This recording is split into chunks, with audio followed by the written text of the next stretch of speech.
How we doing? Today is Monday, April the 14th, 2025. Just doing a real estate tap-in with you for today.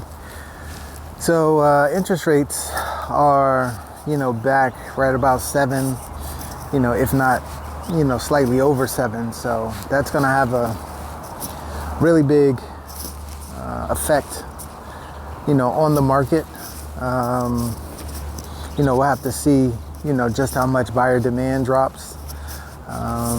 It looks like, it's starting to drop already. Well, it has been dropping because there's been like less sales, but the overall prices have gone up. So, less amount of sales. So the ones that are going on, they are, selling, for pretty high prices right now. So, but 7%, interest rates is gonna, affect the market unless, something happens where they can bring that rate down. We always try to bring it back to real estate notes. If you're a realtor, if you're a buyer or a seller and you have an issue, getting someone into a property, qualifying for a property, this is where seller financing can help. If you can structure it properly, as the seller, you have that note that you can then sell into the secondary market, and this will help you get the cash out of the property that you're looking for. It'll help the buyer, get into the property. There's not as much red tape with seller financing and getting a person qualified as it is with a traditional mortgage. So we're probably going to see more of these transactions happen, whether it be on the commercial side or the residential side. So I always try to tell people it's a good time to, look into notes, understand notes, and if you're an investor, make it a part of your, investing strategy. If you're looking to invest, look into notes, because these high interest rate environments, create an atmosphere where more notes are usually created. So one other thing that caught my eye was that now lenders, when you go for a mortgage, they're actually looking at social media profiles.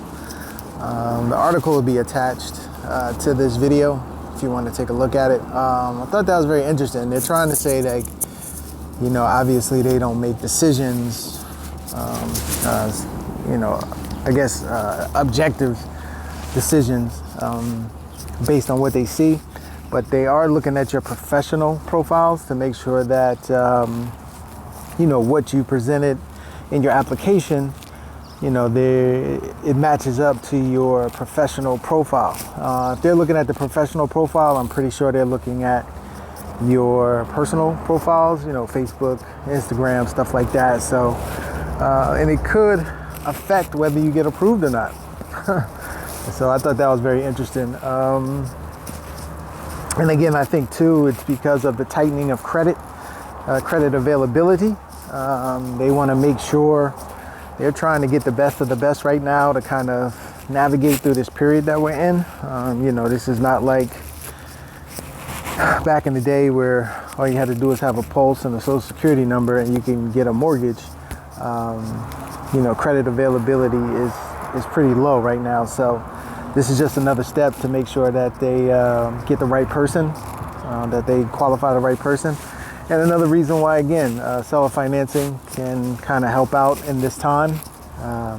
If you're getting people that are getting declined or they get approved originally and then, interest rates go up, you don't get approved for a loan, you can, do seller financing on the property, offer seller financing, get that person in the property, and then, you can exit the property by selling your note, or, just collecting payments over time. So, another reason why seller financing is in for a good year, probably a good run for the next, 12 to 24 months, if not longer. So, and then also one last thing, there's this program. It's in California. They were giving up to $200,000 for a down payment on a property. they would give up to about 40% of the purchase price as a down payment program. The catch is that, you know, it stays attached to the property until you sell the property. So you're kind of, you know, mortgaging $200,000 up to $200,000 worth of your equity, you know, up front to get into the house. So I just thought that was, you know, really interesting. I mean, it's difficult to kind of get people into some of these homes, especially in these higher priced areas. And, you know, if that program is out in California, I think it's in like the San Jose, California area, you can expect other programs to come out like that. But I would say just be careful as a buyer, because again, that's going to be attached as a lien to the property. Whenever you sell it, that is going to have to be paid back. And, you know, how long is it going to be until you can, you know, get more than $200,000 or up to $200,000 of equity? You know, whatever that 40% of your purchase price is, how long is it going to take you to get that at an equity position? So when you do sell, you can, you know, obviously make money, but you're kind of, you know, you're paying for your equity up front, so to speak. So just thought that was a real interesting program. I've never seen anything like that before. The article's attached to this as well. So if you have any questions or anything, you can catch me at 12:30 Eastern Standard Time at my Instagram page, Abundant Capital Group. Be answering questions.